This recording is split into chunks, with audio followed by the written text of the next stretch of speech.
Hmm. Hi, lovelies.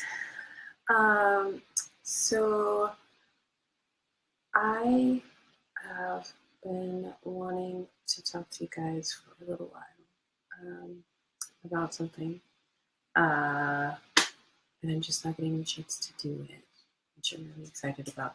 Um, it's a conversation that I'd love to have about trust. It's one of I think, the underlying um, issues I see a lot in working with families and sleep training. And it's always, it always feels, it always feels bad. And let me back up. I am a kind of a touchy-feely energy type girl. That's my puppy. If you guys never met him before, that's Otis. Um, he's been making his way into some of my videos lately.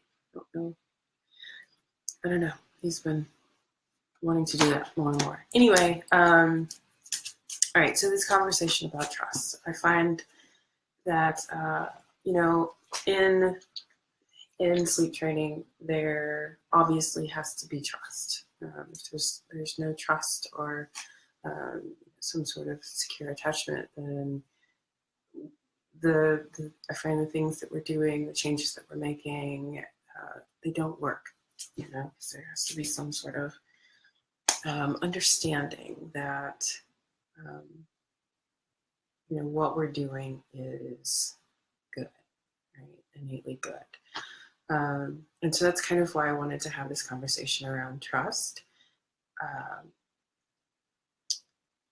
when it as it relates to sleep training, because I think trying to get my thoughts together. I feel like I'm rambling, but I'm going to get there. I promise. Um, so when we think about sleep training, we often associate sleep training off the off the rip with allowing our kids to be uncomfortable and um, not being supported, right? And I think that's the biggest thing around sleep training. um, it's not necessarily my way. It's not my way. It's not. I can't even say it's not necessarily my way. um, when I'm approaching a family, trust is really important, right? And so um, we come from a place of wanting to support a child in a way that they're going to feel comfortable, as well as the parent. So it's not one of those things where, like I said, we're not tossing a child in and hoping for the best, or you get to figure this out the best way you know how. It's just not how I roll. Okay. Um, but uh, when I'm talking about, or in this conversation, when I'm talking about trust, I'm I'm coming from a place of I think I'm coming from the side of the child, as I feel like I always do.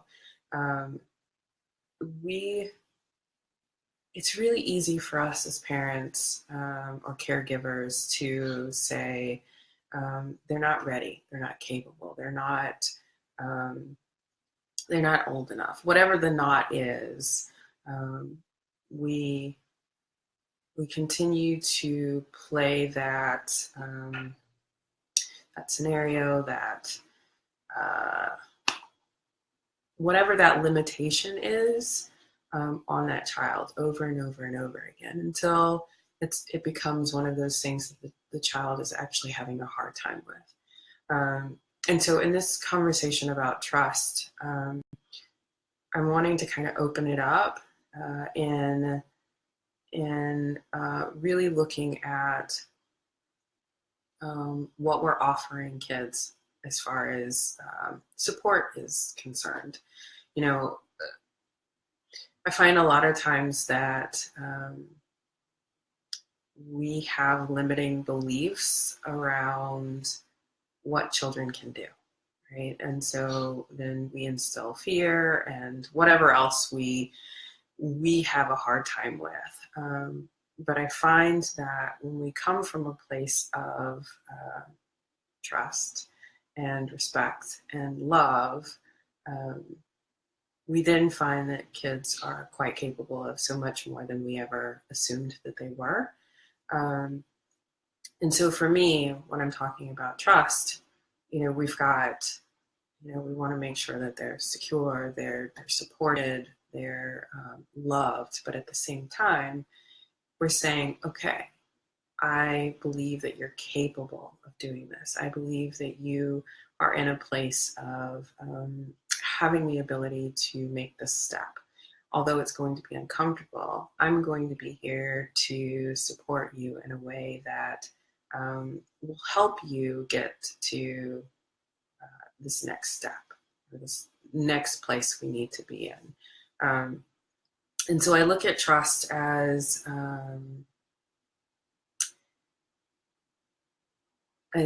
kids being capable. And I think it's really hard sometimes for us to see them that way. I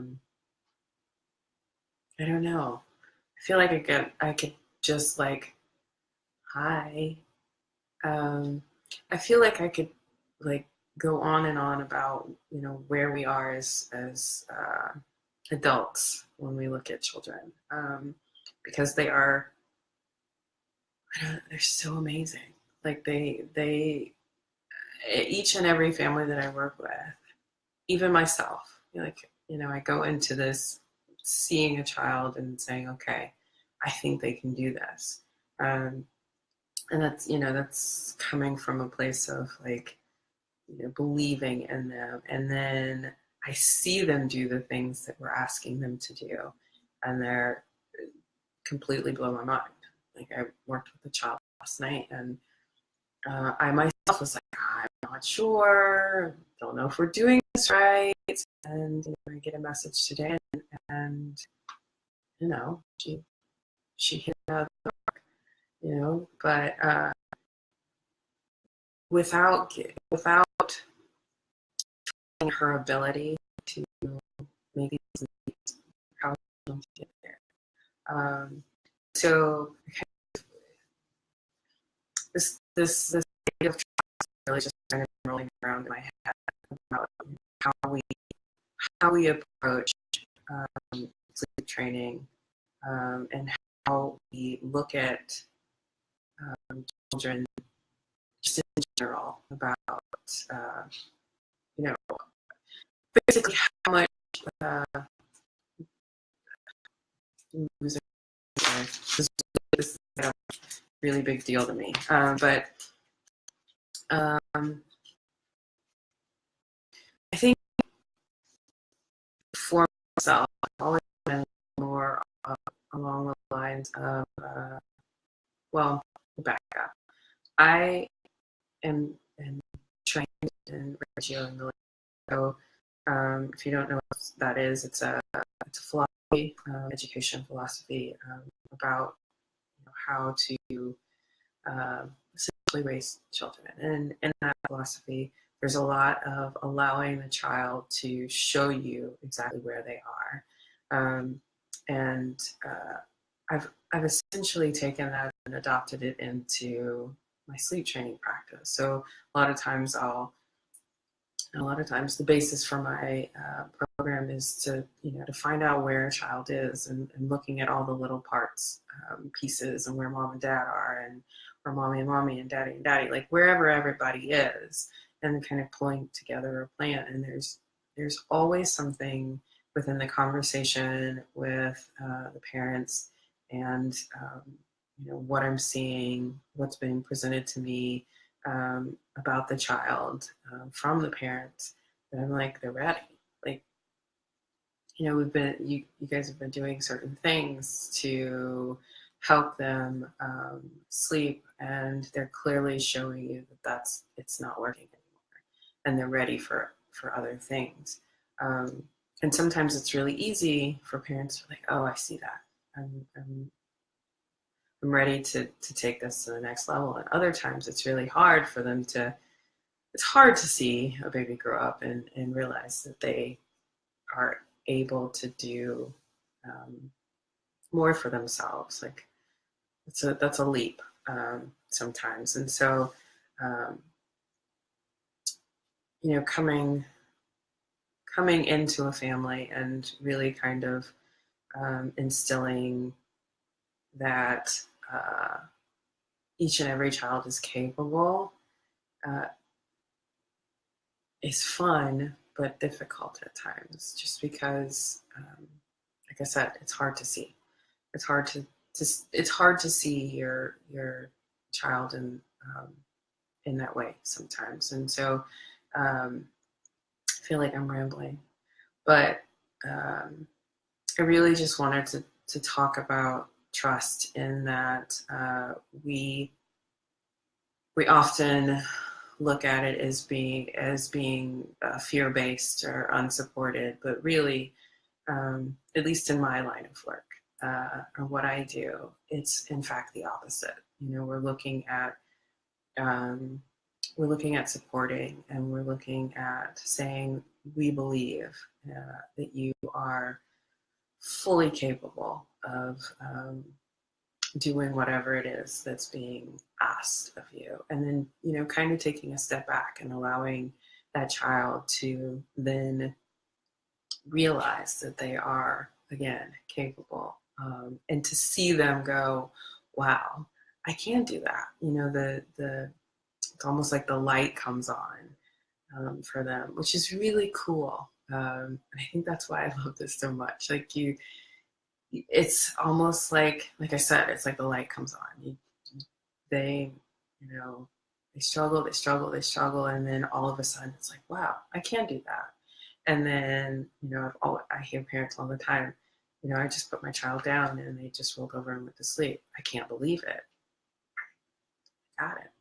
I got it. And I don't know. I think we need more of that. I think we need more of that. It's just, I don't know.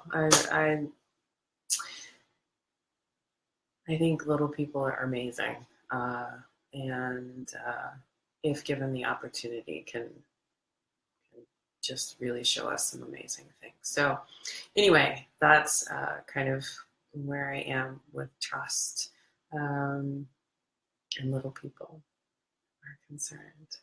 But, if you have any questions, thoughts, feel free to drop them in the comments. I really love to hear. I'd love to hear what trust in relation to I don't know, in relation to your child. What does that look like for you? Just trust in general. Outside of your child. If you have, well, no, we're gonna go back to children. Like, what does that look like for you? I'd love to really kind of keep this conversation open, and I'll probably come back to it, because it's a really big. It's big, It's one of those things where I feel like I'm constantly encouraging and promoting and just saying, let's give them the chance. Let's give them the chance to say they can't. And then we can fix it, as opposed to, saying they can't and not giving them the opportunity. We've gotten, I think we've gotten to a point where, we're so fearful of a child being upset, but sometimes being upset isn't a bad thing. I don't know about you guys, but that's how I grow sometimes. I just have to kind of push through things.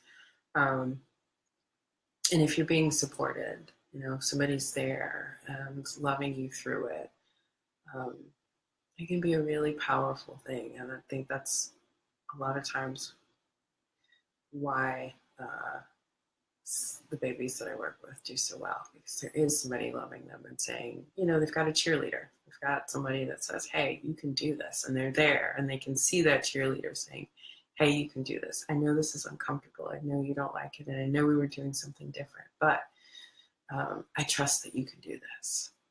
Word trust again. I trust that you can do this, and I believe in you. Those words are said a lot in my practice. We believe in you. So anyway, I'm going to stop rambling. I'm going to go enjoy this weather, but I just wanted to share my thoughts with you on trust because it's big. I mean, it's big in my business, and I think it's important. So anyway, that's my thoughts, my ramblings for today, but I thought I'd share with you guys. And please do, if you have any thoughts, I'd love to hear them. So I will see you lovely beings later. I will talk to you soon.